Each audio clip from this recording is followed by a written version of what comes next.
Hey everyone, it's Erin. Welcome back to my channel. I wanted to discuss successfully swapping things with somebody that you've never met online and how to protect yourself and protect them.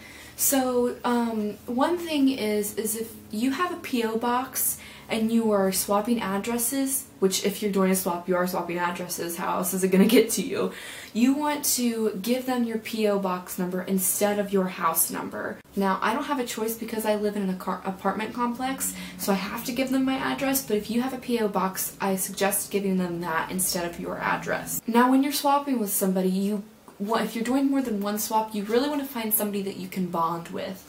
Now, somebody you can bond with can be just things that you have in common. So it could be your age, how many kids you have, what kind of job you have, if you're a stay-at-home mom, that kind of thing. Because if you find somebody who you bond with, then you're more likely to have successful swaps, and just kind of you can build a relationship with them if you're doing more than one swap. You want to find somebody that you kind of see eye to eye with and have some of the similarities in life. Now, if you're doing a swap with somebody, you want to make sure that you agree on a few things. So you want to agree on a price range of the items that you're swapping. So if you're swapping 10 to 15 items, you want to say, okay, well, let's keep it between $40 and $50, or $25 and $30. And you can either do it price-wise or item-wise. So I want to keep it between 7 and 8 items, or 3 to 4 items. So you don't have to do large swaps to do a swap. You can do a small swap. That's perfectly fine. And the reason you want to agree on items or a price range is so that neither partner is disappointed in what they've gotten. So sometimes I've done a swap with somebody where I get 5 or 6 items and I wrap them nice and I put little bows on everything and I package it cute, and so when they get it, they're happy and they're surprised and they're happy with what they've got. But in return, I've received a few Post-it notes thrown in a bag. And I know that sometimes you give more than you receive, and that's perfectly okay. But if you are swapping with somebody so that they are surprised and you're surprised, you want to make sure that you're just as happy as the other person is. So you should agree on packaging. How are you going to package it? Are you going to wrap it in tissue paper? Do you just want to wrap it in wrapping paper? Do you not want to wrap it at all? So that neither one of you are disappointed. So they get theirs and you forgot, it's your fault, you forgot to wrap it, or you didn't know you were supposed to wrap it, so they receive it and they're like, what the heck, I spent a lot of time on theirs and it looks like they just threw their stuff in a bag for me. So you really want to see eye to eye and agree on something. Now, some of these things people are like, they don't want to talk about because they're embarrassed or they think it's tacky. But it's a lot better than getting something and being disappointed, or sending something and then being disappointed. Because you want to be a good swap buddy. You want to be somebody that somebody wants to swap with. You don't want to be somebody that they swap with and they're like, oh, I don't want to do that again. From the very beginning, you should kind of point out whether you are only looking for a one-time swap buddy or somebody that you can bond with and kind of grow together as you're experiencing in your planners or your Midoris, traveler's notebooks, that kind of thing. So if you want a one-time swap buddy, it can just be as simple as they don't need to be wrapped, 4 to 5 items, keep it under 15 bucks, mail on Monday.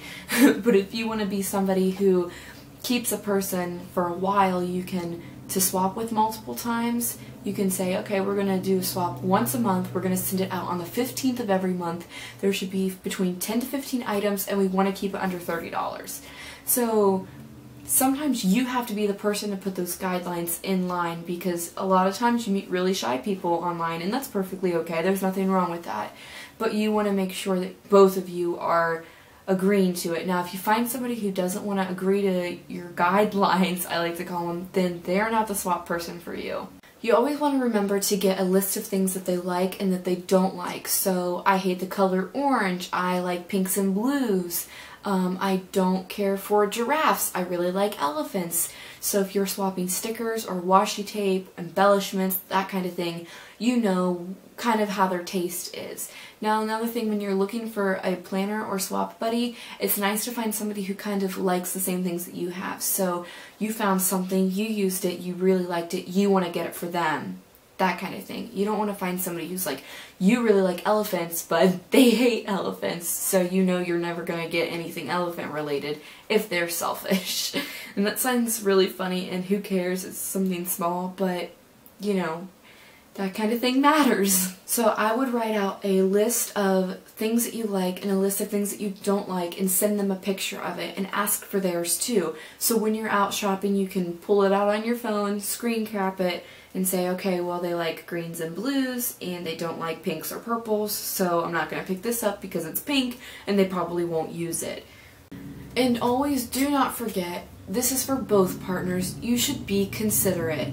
You want to be considerate so that they don't get something and they're like, I don't want to swap with this person again. Or you want them to be like, oh my gosh, I'm in love, this is perfect, I'm so excited, and do you want to do another swap next month? So, because a lot of times people will swap with somebody, be disappointed, and then kind of like recommend to their friends not to swap with this person. And I know that sounds kind of silly, but it's true. You don't want to be a bad swap buddy, or you're never going to find somebody to swap with, because news gets around on the Facebook sites. So overall, be considerate, agree on some guidelines, find somebody that you see eye to eye with and that you can agree, you have like similarities. And a lot of times before you do a swap, it's kind of nice to friend the person on Facebook just so you can kind of get to know them, see who they are. And this is if you're doing more than one swap. If you're only doing one swap, it doesn't really matter. You're only swapping a few things. And don't forget, if you like it and they like it, or if you like it and you're in love with it and it's something that you really, really like, they'll probably like it too if you have some similarities. So I have a swap buddy and we are very much alike, and a lot of the things that she likes, I like too. So when she picks something up, she knows, oh, Erin's probably gonna like it. Or when I pick something up, I know, oh, she's probably gonna like it. I like it. So it's a lot easier to bond and swap with people who you see eye to eye with and you agree with. So I hope this video was helpful to you. If there's any other things that you consider in a swap, leave them in the comments below. I'd love to hear them. And don't forget to check the comments below for something I may or may have not talked about. So a lot of people can be super helpful. Now if you haven't done a swap before and you want to do a swap, and you're into Erin Condren life planners or like traveler's notebooks or that kind of stuff, you can head on over to the Facebook page. I believe it's called Erin Condren Swap Buddies, and you can just kind of list some things about yourself and find somebody who is similar to you to swap with.